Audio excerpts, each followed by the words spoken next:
Close your eyes. Okay.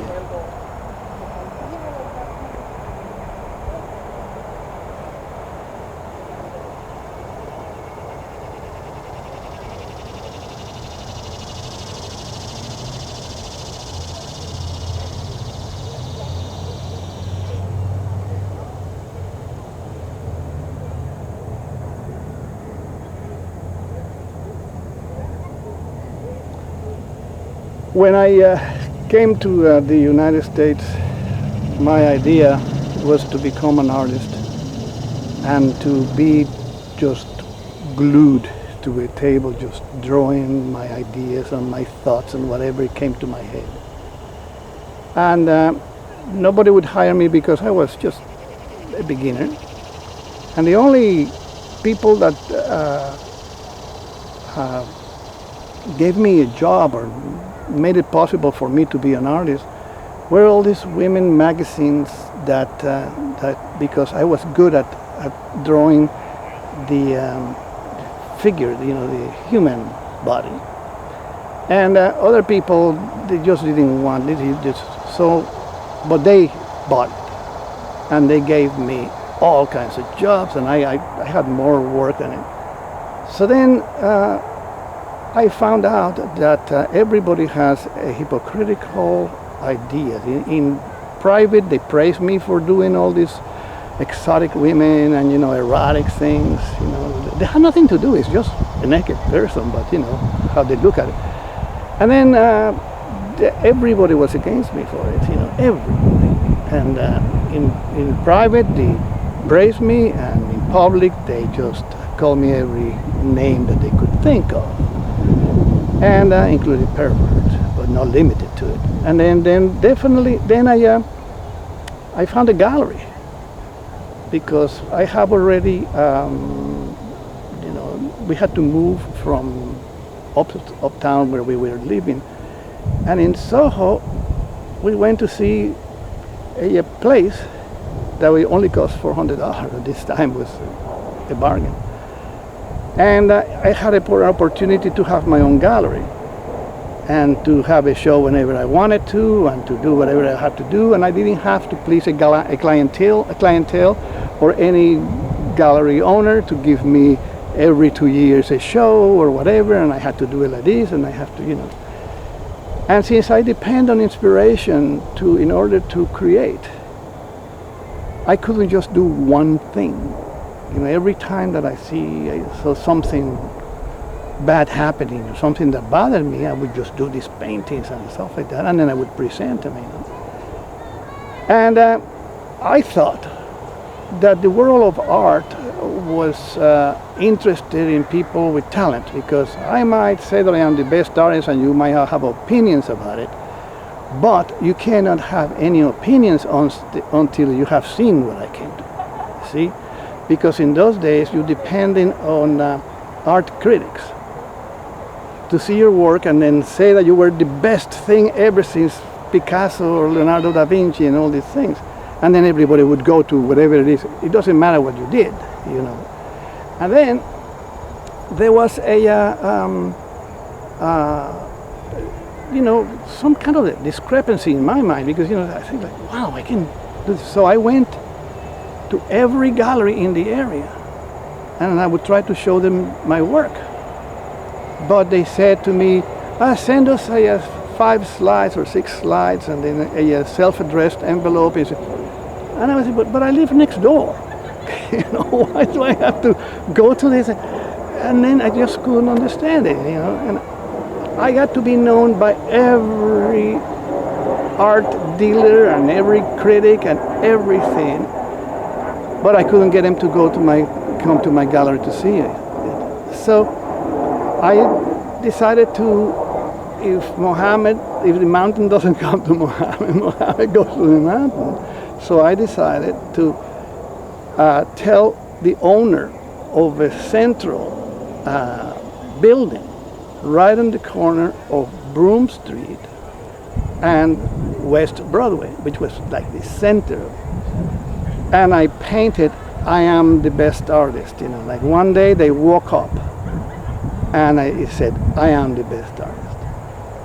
So in those days, everybody that knew anybody thought, were talked about as the best thing that ever was created as far as an artist, but they never came to see my work. So I would paint the four seasons, for instance. I am the best artist. It would have, like, in the spring you have flowers in it, in the and then came the summer, and then I would paint, with the beach scenes and all that kind of thing. And then the fall, it was, the four seasons. And then I started getting the attention of people was the negative attention, because other artists have a big ego, but not bigger than mine, I can guarantee you, for sure. And calling myself the best artist in this kind of environment was, according to a lot of people, not the thing to do. They believe that the meek will inherit the earth. I believe that we inherit the earth, everybody. The meek with the egoist, with everybody, the egomaniacs and all that. And our duty is to take care of it. And my thing was always the nature.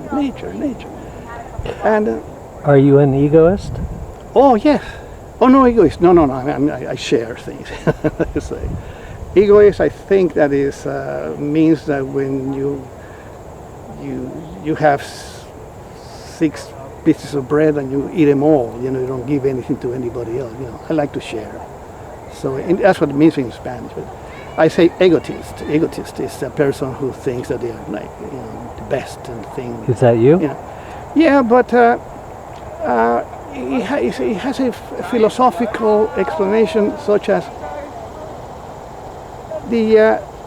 everything that I do is the best, and you can't do anything else better than I can do it. You can only do it differently. See, that is the philosophical part of it that people don't understand. Whatever I do, nobody has done it before, or is not going to do it after. Because if you do something better than me, it's a matter of opinion. And if you ask me which one is better, yours or mine, I'm going to say mine.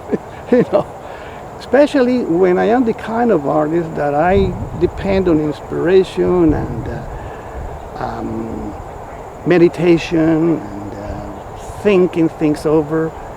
And all of a sudden, I just saw that people were doing whatever they could sell. It was not, some artists sell what they produce, other one produce like they sell, what they sell. And in this art, in this environment, you have to do all the time the same thing. It's like Wendy's, Burger King, and McDonald's. They're all hamburgers. But if you want a McDonald's, you can't go to Wendy's and expect that thing is going to taste like it. So I found out that it's so corrupt, the world of art, because if you were known like Picasso to do certain kind of paintings, you couldn't get out of it, because that's what it was selling. That's what they, push you into the stratosphere. And I wanted to be free. So I couldn't call myself the best artist if I belonged to a group of people. But Picasso changed his style many times throughout his career and still sold his art. Yes, but he was already known, And when you're already known, if you do something new, you're going now to a different phase, like his Blue Period. Or, he was a great illustrator. I mean, his early paintings was, incredible. But then Picasso was not understood, because when he painted a face with an eye over here, another eye over there, and the nose over here, and you totally destroy the physiognomy of of the person. What he was doing is was telling us that when you turn your face, all of a sudden the nose is not where it used to be. Neither are the eyes. You go up if you do this, if you do that. But there are certain characteristics of the person you're painting, or the portrait, or what you're doing, that is indisputable, that person. And when you start seeing his portraits of like Guernica, there is a woman crying with the, that you can see the angst in this woman because of the, and it's a horrendous war painting. Even the horse is just suffering and everything like that. But if you look at it from a point of view of Michelangelo, it's garbage because the horse doesn't look like a horse. So after he put that thought across, then he was able to change. He was not going to be doing Guernicas forever. That's actually what the art is all about. It's just like nature. You need a little bit of this, a little bit of that, and then you put it together, and then you create a great dish. You cannot just put beans in it and water, and that's it. So when we are just creative people, we receive inspiration from a blade of grass. Van Gogh, all these beautiful women, beautiful sunsets, beautiful people, or even ugly people like Leonardo da Vinci. He found interest in people with ugly, faces and things like that. So it's a beautiful thing to be an artist and to be, most of it is think. You have a problem, and then all of a sudden you have to say it so that other people can see what you are seeing. And that is something that brought me to wear this, because I am a prisoner of my own head. There is no freedom of expression in this country. We're surrounded by people who, if you say something against any religion, that is not against it, it's just a criticism. Either, all of a sudden, you can get killed. And that is accepted. Oh, well, okay. Why do you make a portrait of Mohammed? You know what was going to happen to you, And I feel like, wait a minute. I know a guy that sells paint around the corner. And his name is Mohammed. So if I make a portrait of him and I call it Mohammed underneath it, then all of a sudden they're going to get killed if I say, well, you don't want to find out. That's what.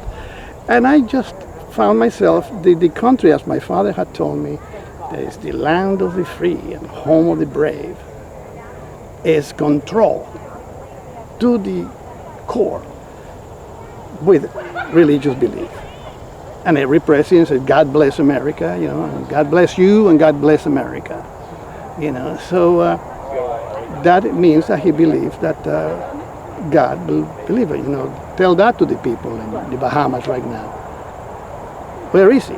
Oh, well, God is going to help us. I don't think he did. So it is things like that that got me into trouble.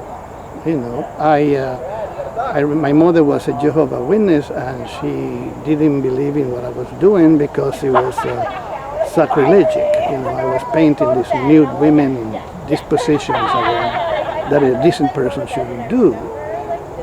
So what I said to her was, Mom, this is what exists. This is what makes us fall in love with. This is, why is it that you have to think so ill of it? And then she showed me in the Bible what it said, because she was such a... And then after that, she became a Jehovah's Witness. First she was a Catholic, very strict. And then she became a Jehovah's Witness. And when I showed her what I thought was what I have been possessed in her head about doing, which is what I call the sublime image, which is nothing more than the flowers of the human being. It is the female organ of reproduction, just like any flower. You see an orchid, that's what you will see. Then you see any seed, that you will see. If your mind is geared to that, you will see, how another plant will come from that. And those different colors and different smells and perfume is what attract birds and attract animals to eat that and not eat this and such thing. And we are all together. So I came up with this idea of telling my mother that nature unites us and religion divides us.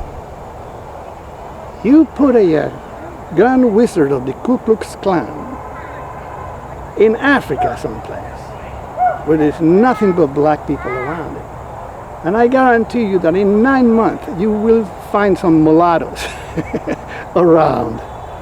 Look what they do in jail. They go in jail and then they start, messing around with each other. This big macho man, this, and all of a sudden they are just making love to other men, or raping other men. So this feeling that is in us all comes like in a funnel to that image, is what instills us to bring about a new life, and we have no control over it. And as a nature ambassador,